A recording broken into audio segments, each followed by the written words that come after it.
Assalamualaikum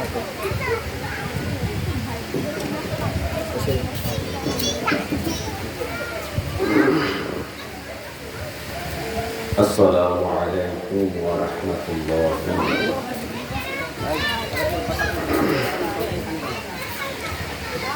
Alhamdulillah,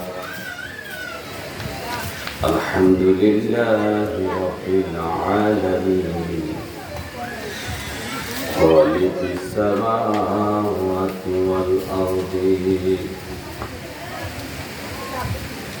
Assalatu wassalamu ala man kana nabiyyan wa adamu bainal ma'i wat-tin.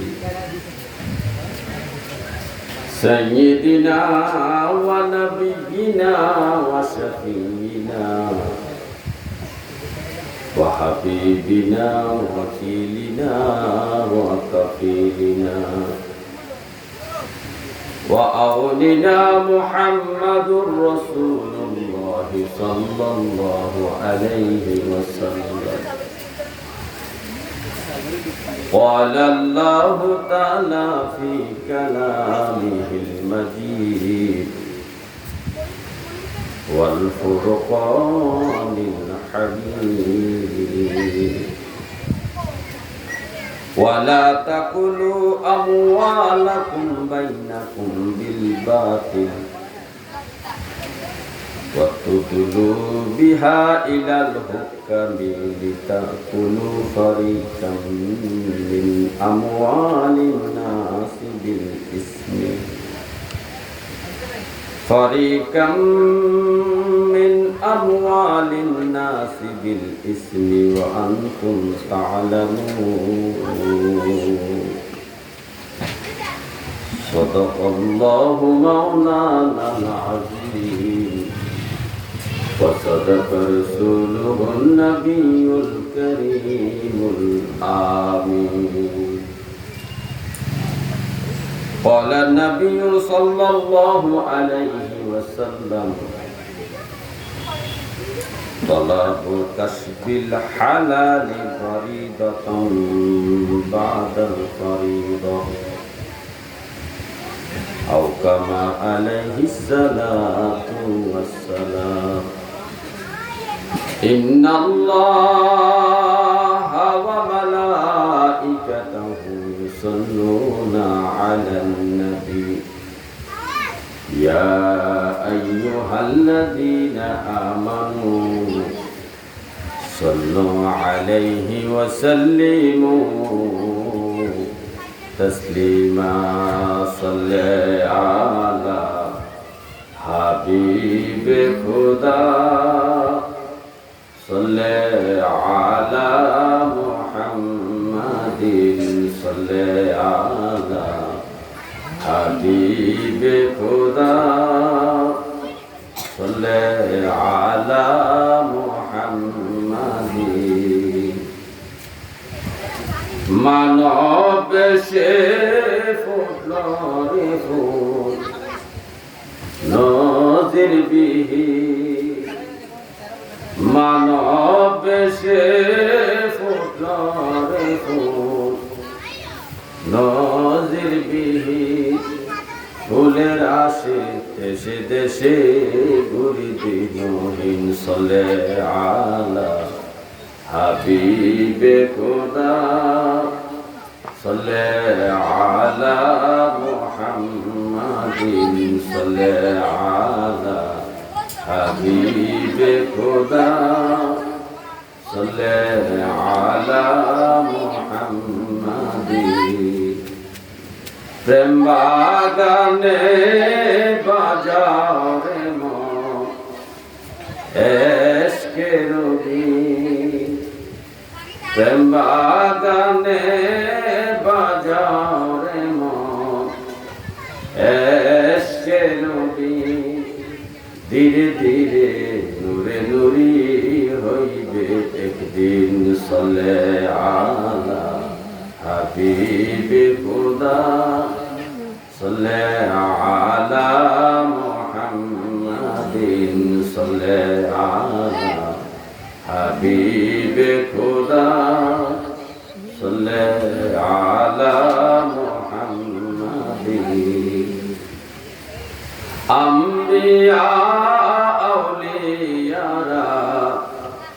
যে নামে বিলি আউলিয়া আম্বিয়ারা, যে নামে বিলি সে নামে মরিতে ডাকি আমিন আমিন সল্লে আলা হাবিবে খোদা সল্লে আলা মুহাম্মাদিন সল্লে আলা হাবিবে খোদা সল্লে আলা মুহাম্মাদিন সালাতুন ইয়া রাসূলুল্লাহ আলাইকুম সালামুন ইয়া হাবিবাল্লাহ আলাইকুম সালাতুন ইয়া রাসূলুল্লাহ আলাইকুম সালামুন ইয়া হাবিবাল্লাহ।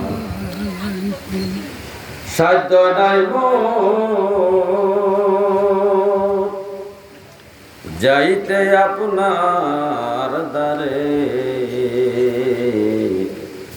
বেদনার স্বর পৌঁছাইব কি করে। সালাতুন ইয়া রাসূলুল্লাহ আলাইকুম সালামুন ইয়া হাবিবাল্লাহ আলাইকুম সালাতুন ইয়া রাসূলুল্লাহ আলাইকুম সালামুন ইয়া হাবিবাল্লাহ আলাইকুম। আলহামদুলিল্লাহ, মহান রব্বে করিমের দরবারে অপূর্ব শুকরিয়া জ্ঞাপন করছি যে মহান রব্বে করিম আমাদেরকে আজ সাইকোট মধ্যখরা কাশিবাড়ি ফোকানিয়া মাদ্রাসার প্রাঙ্গণে কবরবাসীদের রূহের মাগফিরাতের কামনা জিক্রে কারবালার মাহফিল, উক্ত মাহফিলের প্রধান অতিথি আমার মহান মুর্শিদ মুফতি নাজিরুল আমিন রিজভী হানাফি কাদির মাদ্দাতুল্লাহ আলী হুজুর কিবলা এবং বিশেষ অতিথি আলহাজ হযরত মাওলানা মুফতি মবিন আনোয়ারি পীর সাহেব হুজুর আনোয়ারি দরগা শরীফ,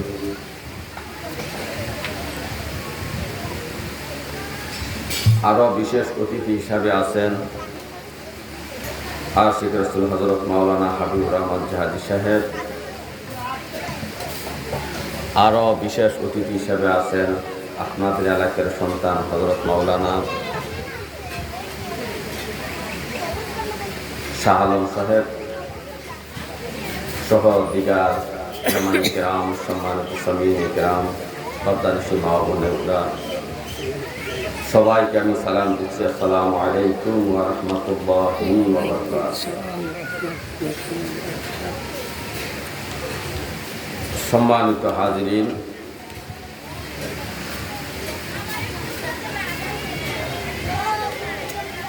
আমরা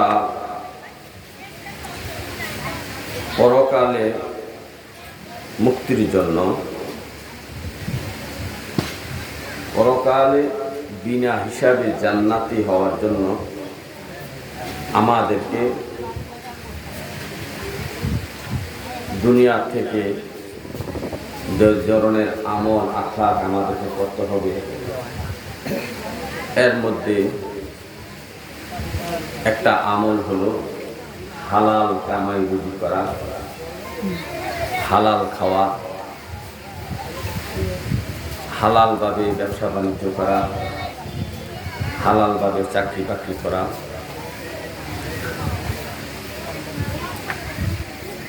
এই বিষয়ের উপরে যত সামান্য কথা, যতটুকু কথা আলোকপাত করা যায়, আল্লাহ তাআলা যেন আমাদেরকে হেদায়েত নসিব করে কথার মাধ্যমে, বলার মাধ্যমে বরকত দান করে। সবাই বলেন আমিন।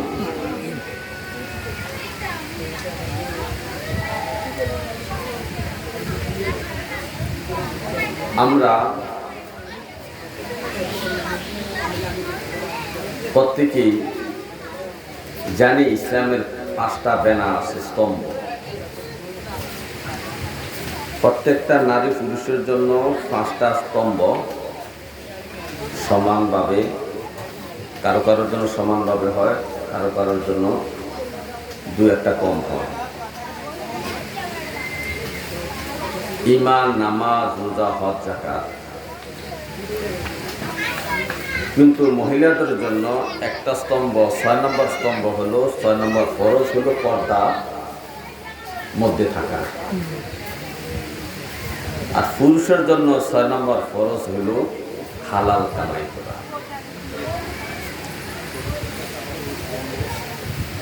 আমাদের এই কামাইয়ের উপরে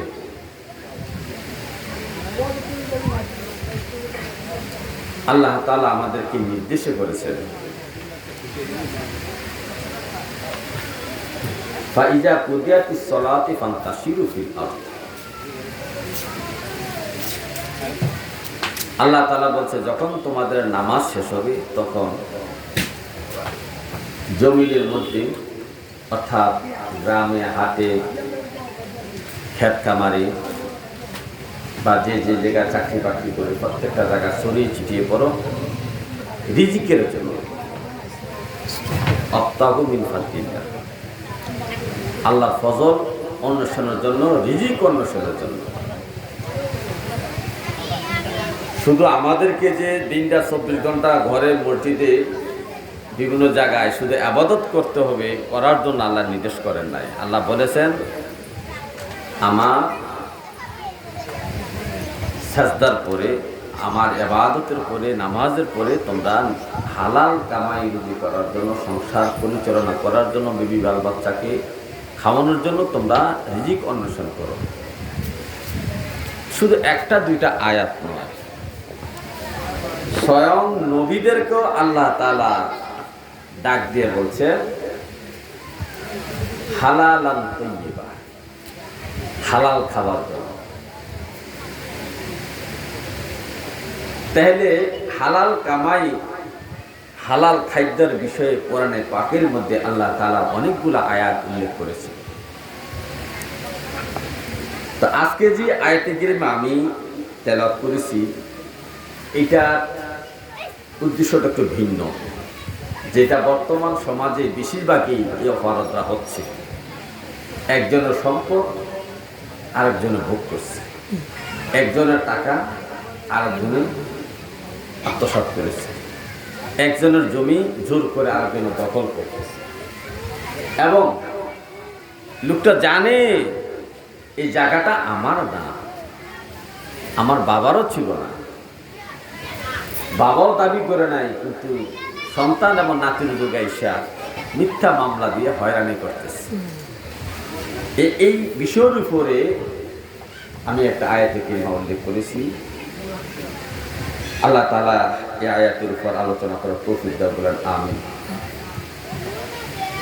আল্লাহুম্মা সাল্লি আলা মুহাম্মাদ ওয়া আলা আলি সাইয়্যিদিনা মুহাম্মাদ ওয়া আলা আলি সাইয়্যিদিনা। আজরাইলা শিয়ার যেই দিন নিবে প্রাণ, 3.5 হাত কবর হবে বাসস্থান। আল্লাহুম্মা সাল্লি আলা মুহাম্মাদ ওয়া আলা আলি সাইয়্যিদিনা। হে আমার ভাইও, রব্বে কারীম সূরা বাকারার 188 আয়াতের মধ্যে উল্লেখ করেছেন, ওয়ালা তাকুলু আমওয়ালাকুম, তোমরা অন্য মানুষের ধন সম্পদ ভক্ষণ করিও না, বাইনাকুম বিল বাতিল, অন্যায়ভাবে তোমরা অন্য মানুষের, সে তোমার ভাই হোক, চাচা হোক, বোন হোক, পাড়া প্রতিবেশী হোক, যে কোনো মুসলমান হোক না কোনো, হিন্দু হোক, বৌদ্ধ হোক, খ্রিস্টান হোক, যেই ধরনের মানুষ হোক না কেন রে বান্দা, তুমি তার ধন সম্পদ, জায়গা জমি, টাকা পয়সা অন্যায় করে তুমি ভক্ষণ করিও না। ওয়াতুদলু বিহা ইলাল হুকামি লিতাকুলু ফারিকা মিন আমওয়ালিন নাসি বিল ইসমি। তুমি জানো এই সম্পত্তিটা তোমার বাবারও ছিল না, তোমার দাদার ছিল না, এই জায়গা জমি, এই টাকা পয়সা তোমারও ছিল না, তোমার বাবারও ছিল না, তোমার দাদারও ছিল না, তুমি জানো। তারপরও যার দখল আছে তাকে হয়রানি করার জন্য তুমি মামলা মোকদ্দমা করেছ, বিচারকের কাছে নালিশ দিয়েছ, ম্যাম দরবার বসাইছো গ্রামের মধ্যে, বাড়ির মধ্যে, হাকিমের কাছে গেছ,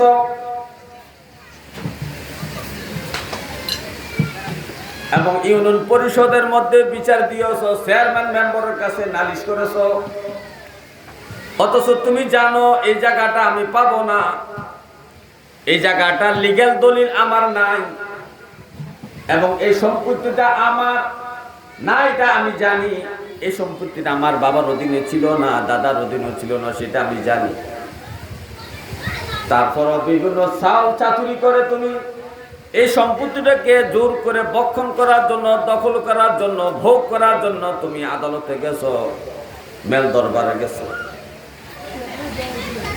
তুমি যদি অন্যায় করে একটা মানুষকে হয়রানি করো, হয়রানি করে অন্যায় করে তুমি যদি মামলা মোকদ্দমা করো, তুমি এই কাজটা করবা না। ও আনতুম তাআলামুন, অথচ তুমি নিজে জানো এই জায়গাটার মালিক তুমি নও, এই সম্পত্তির মালিক তুমি নও, এটা তুমি জানো। এই দোকানের মালিক তুমি না, এই ব্যবসার মালিক তুমি না, এটা তুমি জানো।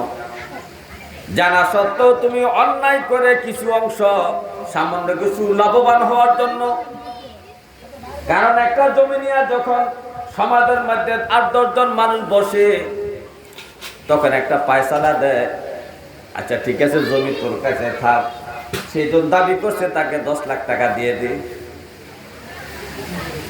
জমি তোমার কাছে থাক, দোকানটা তোমার কাছে থাক, সে যত দাবি করেছে তাকে ৫ লাখ টাকা দিয়ে দাও, ১ লক্ষ টাকা দিয়ে দাও। এই টাকাটা পাওয়ার জন্য তুমি তাকে হয়রানি করেছ, অথচ তুমি জানো এই জায়গার মালিক তুমি না, তোমার বাবাও ছিল না, তোমার দাদাও ছিল না। তুমি তাকে মিথ্যা হয়রানি করে সম্পদ ভোগ করার জন্য এই মামলা মোকদ্দমা করেছ, মেল দরবার বসাইছ। রাব্বে কারীম বলতেছে, আমার বান্দারা এই অন্যায় করে মানুষের ধন সম্পদ তোমরা ভক্ষণ করিও না।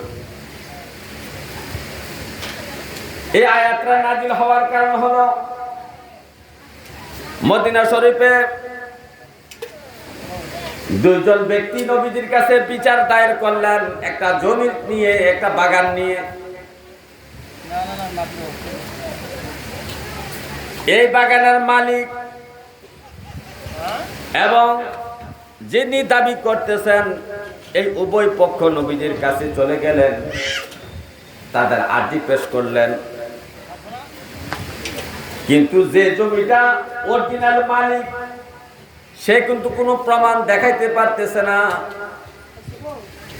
তার সাক্ষী নাই, তার পক্ষে সাক্ষী দেওয়ার মতো কোনো লোক পাওয়া যায় না। কিন্তু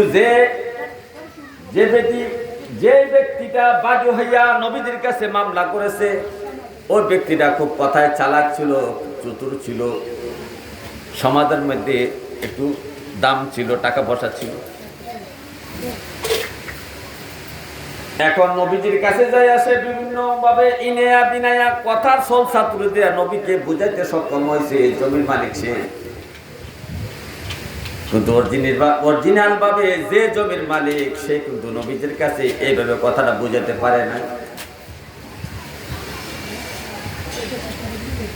এখন তাদের শেষ কথাটা উপনীত হওয়ার জন্য নবীজি যে ব্যক্তি বাদী হয়েছে জায়গাটা নেওয়ার জন্য, যে বাদী হয়েছে এই বাদীকে এবং বিবাদীকে লক্ষ্য করে বলল, তোমরা যদি এই জায়গা জমিটা অন্যায় করে দখল করো, তুমি যদি জায়গাটার মালিক না হয়ও যদি তুমি সেটা দখল করার জন্য ছলচা তুমি করো, কলাকৌশল অবলম্বন করো, মিথ্যা কসম কাটো,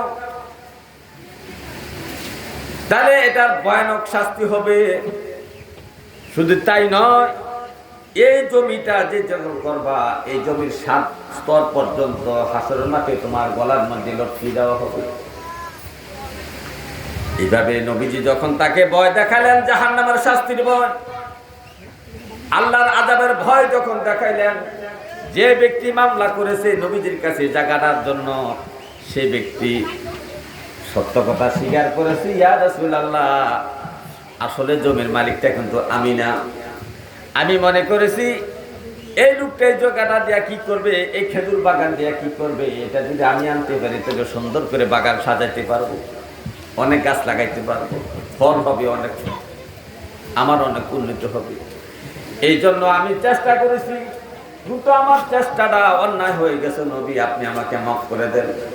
তখন আল্লাহ তাআলা এই আয়াতটা নাযিল করে বললেন, ওয়ালা তাকুলু আমওয়ালাকুম বাইনাকুম বিল বাতিল, হে আমার বান্দারা, অন্যায় সম্পদ অন্যায় করে বক্ষণ করিও না, অন্যায় ভাবে জুলুম করে বক্ষণ করিও না।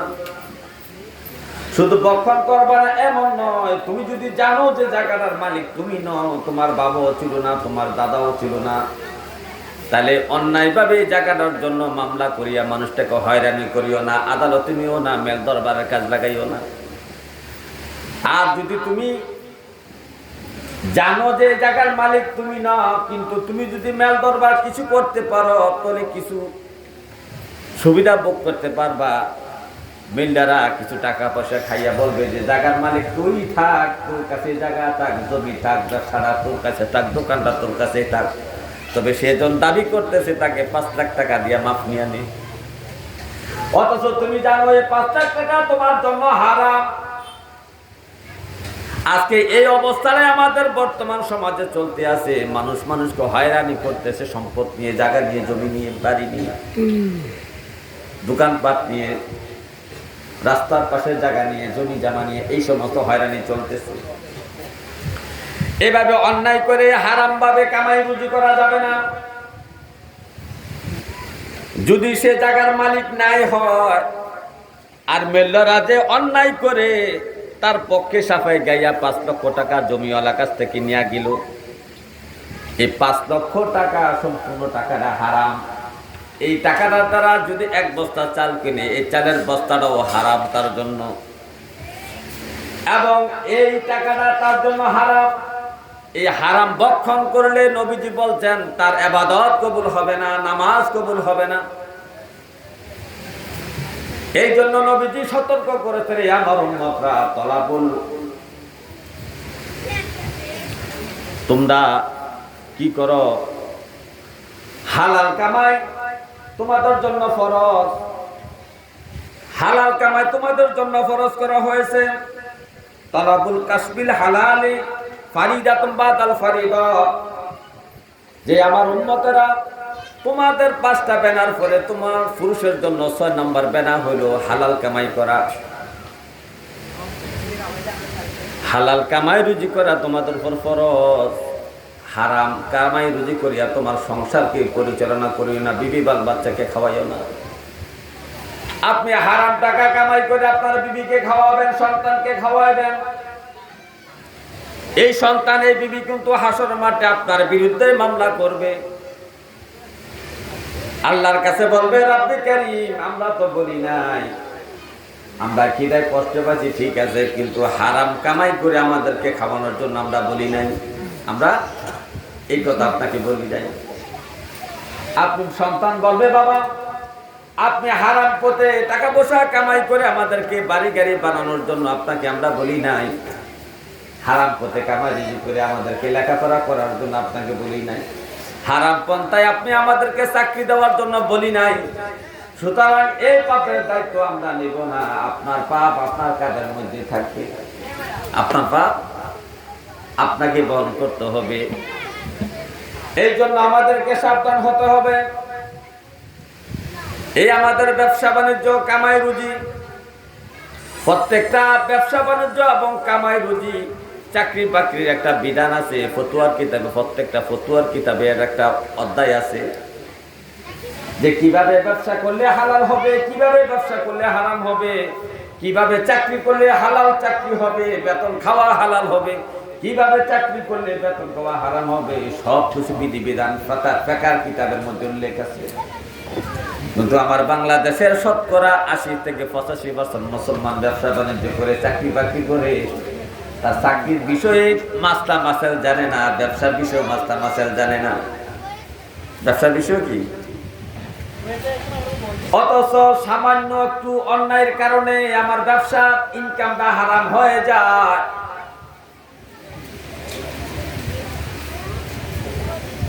আর আমরা যে কামাই রুজি করি, এই কামাই রুজির আমাদেরকে হাসরের মাঠে আল্লাহর কাছে জবাবদিহি করতে হবে।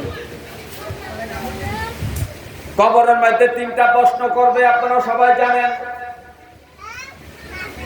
কবরের ৩টা প্রশ্ন করবে, আপনারা সবাই জানেন। প্রত্যেকটা মুসলমান এই কথাটা জানে।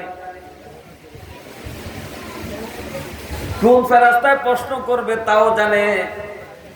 মুনকার এবং নাকির নামক ২জন ফেরেশতা তাকে প্রশ্ন করবে, প্রত্যেকটা মুসলমান জানে।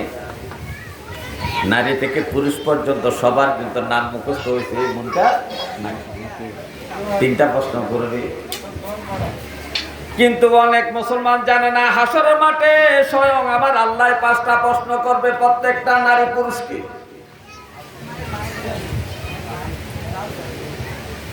কবরের প্রশ্ন করবে ফেরেশতারা, কিন্তু হাসরের মাঠের প্রশ্ন করবেন স্বয়ং আল্লাহ।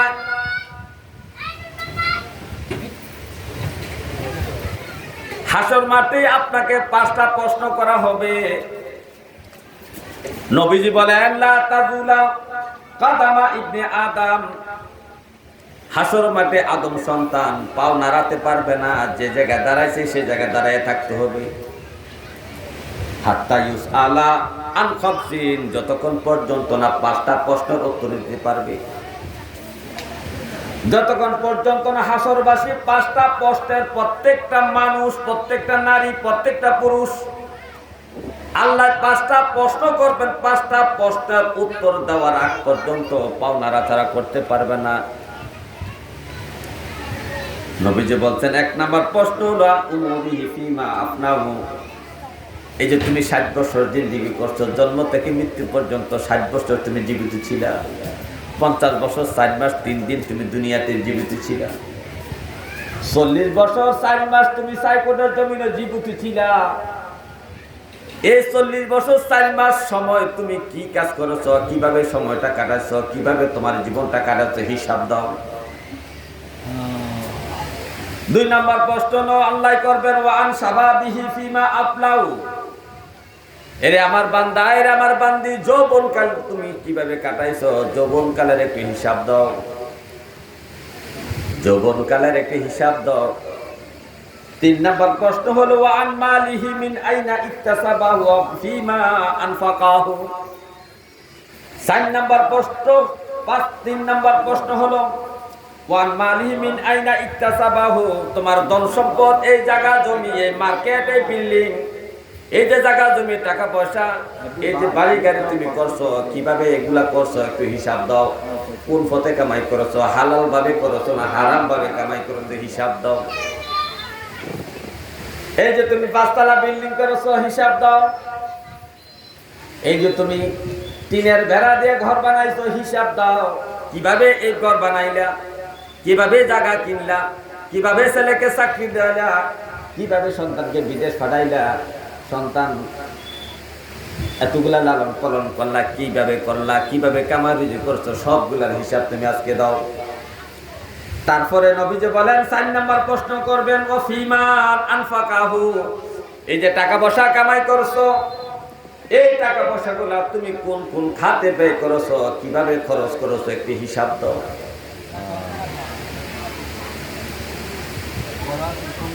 এটা আল্লাহ প্রশ্ন করবে হাসরের মাঠে। নবীজির কথা বিশ্বাস করার নাম ঈমান। এই হাসর মাঠে প্রশ্ন করবে, এটা কিন্তু আমরা দেখি না। নবীজি বলছেন এটা বিশ্বাস করার নাম ঈমান। ইউমিনুনা বিল গায়ব, এই অদৃশ্য কথার প্রতি বিশ্বাস করার নাম হলো ঈমান। নবীজি বলছে প্রত্যেকটা আদম সন্তানকে, নারী পুরুষ সবাইকে আল্লাহ 5টা প্রশ্ন করবে। 5 নাম্বার প্রশ্ন হলো ওয়ামা আমিলা ফিমা আলিমা। এরে বান্দা, তুমি যতটুকু জানছো ততটুকু আমল করছো কিনা বলো। যতটুকু তুমি জানছো ততটুকু আমল করছো কিনা বলো। তুমি জানছো সুদ খাওয়া হারাম, আলেম ওলামা তোমাকে মাইকের মাধ্যমে, মসজিদের মাধ্যমে, খুতবার মাধ্যমে তোমাকে বুঝাইছে সুদ খাওয়া হারাম, তুমি জানছো কথাটা, কিন্তু সুদ খাওয়া থেকে তুমি বিরত ছিলে কিনা বলো। নামাজ পড়া ফরজ, তুমি জানছো, আলেম ওলামা তোমাকে জানাইছে, তোমাকে প্রশ্ন করলে তুমিও বলেছো নামাজ ফরজ। এ বান্দা, তুমি যে জানছো নামাজ ফরজ, নামাজ পড়ছো কিনা বলো। আলেম ওলামা কোরআন থেকে দলিল দিয়ে বলছে, আল্লাহ বলছে মোহরানা প্রদান করো তোমার স্ত্রীকে। স্ত্রীর কাছে স্ত্রীকে স্পর্শ করার আগে স্ত্রীর মোহরানা আদায় করে দাও। মোহরানা আদায় করা ফরজ। মোহরানা আদায় করে, কিন্তু এই ফরজটা আজকের সমাজের মানুষের কাছে মজলুম হয়ে গেছে। শতকরা 95% মুসলমান বিবির কাছে মোহরানা আদায় না করে বিবির কাছে মাপ চায়।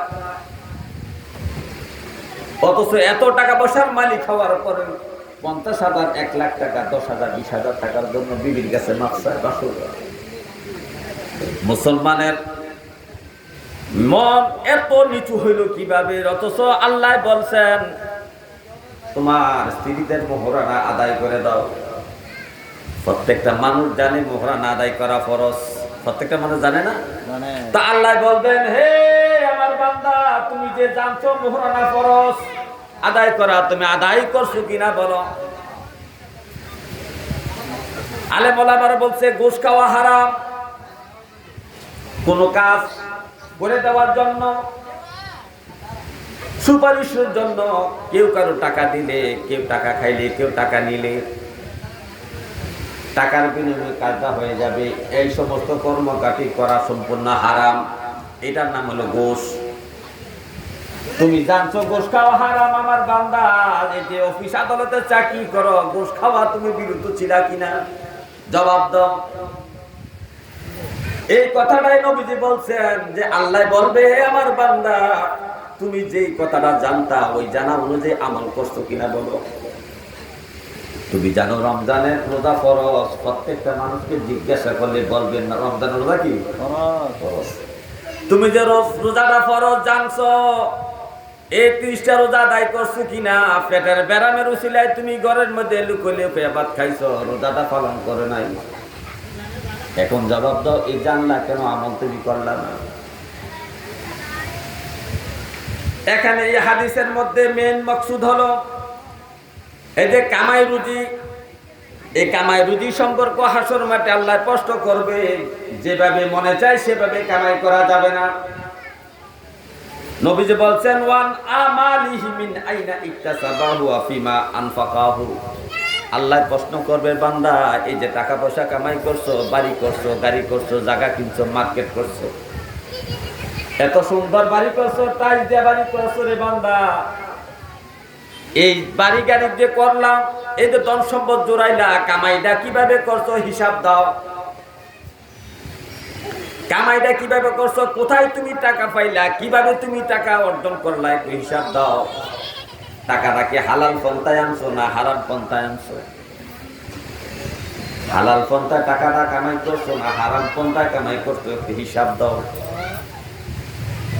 এরপরে আবার কষ্ট করবে, এই যে টাকা পয়সা কামাই করছো, হালাল আর হারাম যাই করো, কিভাবে খরচ করছো, কি হালাল পন্থায় খরচ করছো না হারাম পন্থায় খরচ করছো, হিসাব দাও।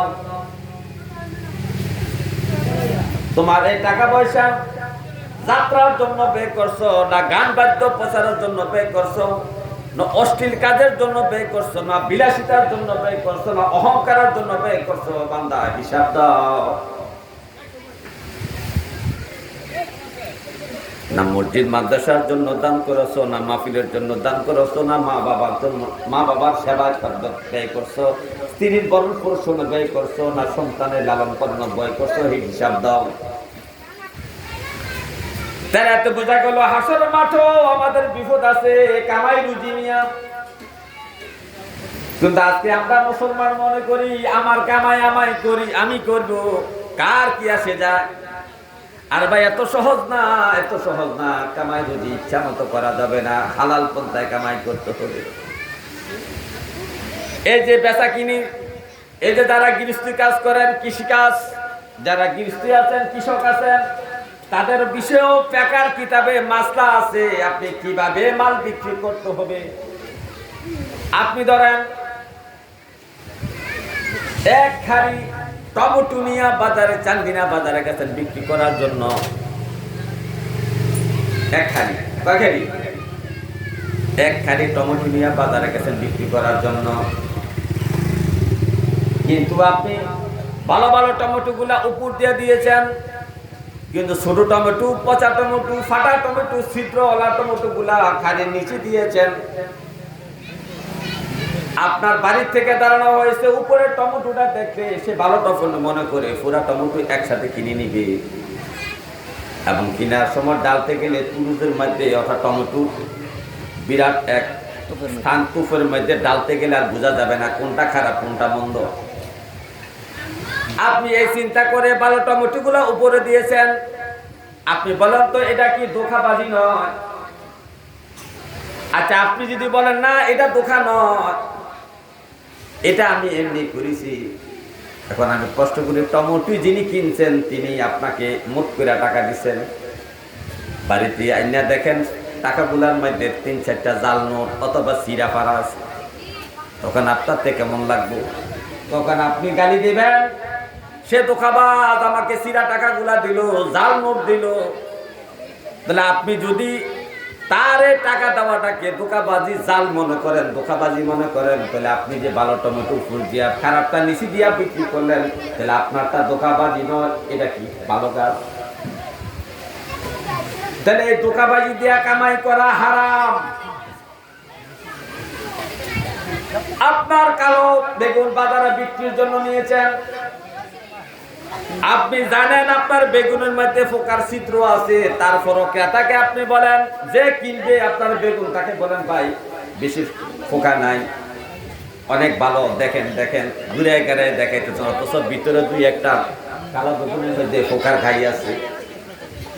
এখন যিনি বেগুন কিনছেন সে বিশ্বাস করে বেগুন কিনছে, বাড়িতে করতে যায় দেখে 2-3টা বেগুনের মধ্যে ফোকা। এখন আপনি যে ভালো কেয়া বিক্রি করলেন, এই যে ধোঁকাটা দিলেন, এই ধোঁকা দিয়া আপনি বেগুন বিক্রি করিয়া 50 টাকা কেজি বিক্রি করে 50 টাকা আপনি হারাম কামাই করলেন। কিন্তু আপনি যদি বলতেন যে ভাই আপনি মাল দেখে নেন, ভালো হইলো এখানে, খারাপ হইলো এখানে, ভালো হইলো এই 1 কেজির মধ্যে আছে, খারাপ হইলো 1 কেজির মধ্যে আছে, আপনার মাল আপনি দেখে নেন, আর আপনি কত টাকা দিবেন দেন। কিন্তু আপনি ধোঁকা দেওয়ার জন্য, মাল বিক্রির জন্য আপনি সাফাই গাইতেছেন, আমার বেগুন ভালো, কালো কালো বেগুন ভালো, ফোকা নাই, ছিদ্র নাই, কিছু নাই, এই কথা বলে বলে আপনি ধোঁকা দিয়া মাল বিক্রি করলেন। এই যে ধোঁকা দিয়া বিক্রি করলেন, এই বিক্রির টাকাটা সম্পূর্ণ আপনার জন্য হারাম, হারাম, হারাম। হে আমার ভাইও, এত সাধারণ ভাবে, এত সহজ নয় জান্নাতে যাওয়া, এত সহজ নয় জান্নাতে যাওয়া, এত সহজ নয়। জান্নাতে যাওয়া অনেক কঠিন আছে, অনেক সবর ধৈর্য পরীক্ষা অর্জন করতে হবে। হে আমার ভাইও, এই যে যারা কৃষক তাদের মাল বেচা কিনারও শরীয়তের কিছু বিধান আছে। যারা ব্যবসা করে, ব্যবসায়িক মাল, এটার জন্য শরীয়তের কিছু বিধিবিধান ফিকহের কিতাবে দেওয়া আছে। কিন্তু আমাদের সমাজে মাহফিলগুলোর মধ্যে এই সমস্ত বিষয়ে আলোচনা করা হয় না। এই যে মনে করেন যারা ব্যবসা করে দোকানপাটে, যারা ব্যবসা করে দোকানপাটের মধ্যে, ধরেন আমার দোকানের মধ্যে 1 মণ পেঁয়াজ আছে, 1 মণ পেঁয়াজের মধ্যে দোকানের গোডাউনের মধ্যে আমি 40 কেজির মধ্যে 20 কেজি রেখে দিয়েছি, 20 কেজি দোকানে শুরু করছি। একটু পরে খবর পাইলাম পেঁয়াজের দাম বাড়ছে, প্রতি কেজি 20 টাকা। কয় কেজি? প্রতি কেজিতে 20 টাকা, 20 টাকা দাম বাড়ছে। এই জানার কারণে আমি আমার ওই যে গুদামের মধ্যে পেঁয়াজ আছে, পেঁয়াজগুলো লুকাইয়ে ফেলছি। সকালে দাম বাড়ছে, বিকাল বেলায় আমি ঘোষণা করলাম এই মাত্র পেঁয়াজগুলা চান্দিনা থেকে কিনে আনছি। আপনি বলেন কথাটা হাসা না মিছা? আপনি যেই দামে কিনছেন, যেই লাভে যেই দামে মালগুলা বিক্রি করার জন্য আপনি আনছেন, ওই দামেই আপনাকে মাল বিক্রি করতে হবে। দাম বৃদ্ধি তো আপনি এই 20 টাকায় পেঁয়াজগুলোর মধ্যে দাম বাড়াইতে পারবেন না। যদি দাম বাড়াইয়া বিক্রি করেন, এই পেঁয়াজের বিক্রি সম্পূর্ণ টাকাগুলো আপনার জন্য হারাম হারাম।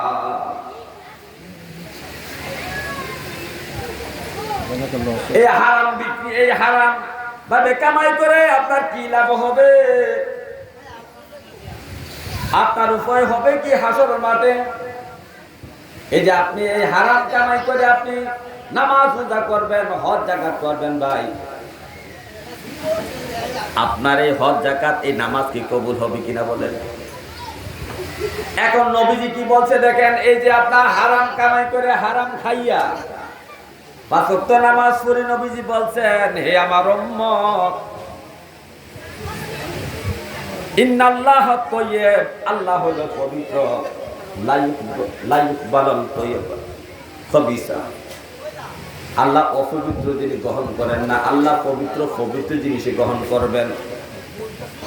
তুমি হারাম খাইছো, সকালবেলা ভাত খাইছো, এই ভাতটা তুমি হারাম টাকা দিয়া এই চালগুলা কিনছো, এগুলা খাইয়া তুমি মসজিদে নামাজ পড়তে গেছো।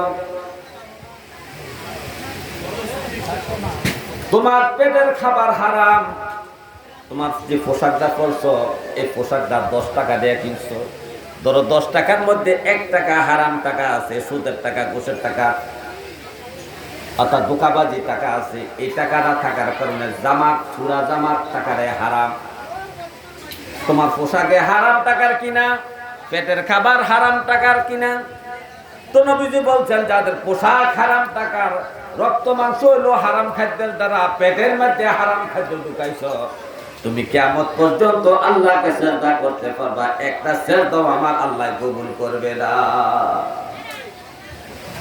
এই জন্য হালাল কামাই করার জন্য আমাদেরকে চেষ্টা করতে হবে। হে আমার ভাইও, গভীর ভাবে মনোযোগ।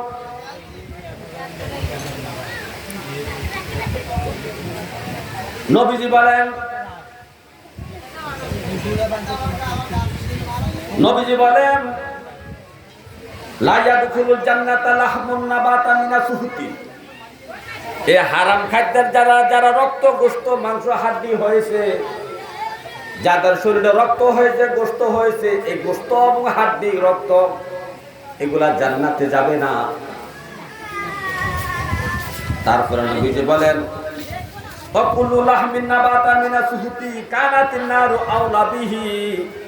আর এই হারাম গোশত, মাংস, হারাম খাদ্যের দ্বারা, হারাম খাদ্যের দ্বারা, হারাম পানীয়ের দ্বারা এই যে গোশত মাংস হয়েছে, এই গোশত মাংস হারাম। এই হারাম গোশত মাংস সঠিক স্থান হইল জাহান্নাম, এটা জান্নাতে প্রবেশ করবে না। তাহলে আপনাকে আমাকে সাবধান হতে হবে, সাবধান হতে হবে। আজকে আমাদের কামাই রুজি কম সময়ের মধ্যে কি বলবো, আজকে সমাজের মধ্যে যাকাত একটা মজলুম ফরজ হয়ে গেছে। আজকে আমাদের সমাজের শতকরা 95% মুসলমান যাকাত ফরজ হয়েছে। যার টাকা ব্যাংকে, যার অ্যাকাউন্টে 3 লাখ 3.5 লাখ টাকা জমা আছে, সেই ব্যক্তির উপর যাকাত ফরজ হয়েছে। আপনি বলেন একটা প্রবাসী দেখান যার যে প্রবাসী ব্যাংকে টাকা জমা নাই। আপনি বলেন এই ব্যাংকগুলা কি হাওয়া দিয়া চলে? এগুলোকে মাটি দিয়া চলে নাকি ব্যাংক? প্রত্যেকটা ব্যাংকের প্রবাসীর নামে 10 লাখ 20 লাখ 30 লাখ 40 লাখ 50 লাখ টাকা ব্যাংকে জমা আছে। এত টাকা জমা থাকার পরেও এত টাকা সম্পত্তির মালিক হওয়ার পরে সে জাকাত দেয় না। সে ফতোয়া দেয় আমার উপর জাকাত ফরজ হয় নাই। অথচ জাকাত এমন একটা ইবাদত, সমস্ত কিছু সম্পদের বিবরণ একজন হক্কানি আলেম মুফতির কাছে আপনাকে দিতে হবে। মুফতি যোগ বিয়োগ করে আপনাকে ঘোষণা দিয়ে দিবে আপনার উপর জাকাত ফরজ হয়েছে কি হয়েছে না, এটা আপনাকে মুফতি সাহেব জানাই দিবে। তো যে ব্যক্তির উপর জাকাত ফরজ, যে সম্পত্তি গুলার উপরে হিসাব করে ব্যবসার পণ্য, ব্যাংকের টাকা, ঘরের মধ্যে স্বর্ণ অলংকার সব কিছু হিসাব করে যদি জাকাত ফরজ হয়ে যায়, ঘরের কর্তা যদি জাকাত না দেয়, এই ঘরের কর্তার জন্য তার সম্পত্তি সম্পূর্ণ হারাম। এই সম্পত্তি কি? টাকা পয়সা তার জন্য হারাম। সেই টাকা খাইয়া এই সম্পত্তি ভোগ করে আসে, নামাজ পড়বে, একটা নামাজও কবুল হবে না।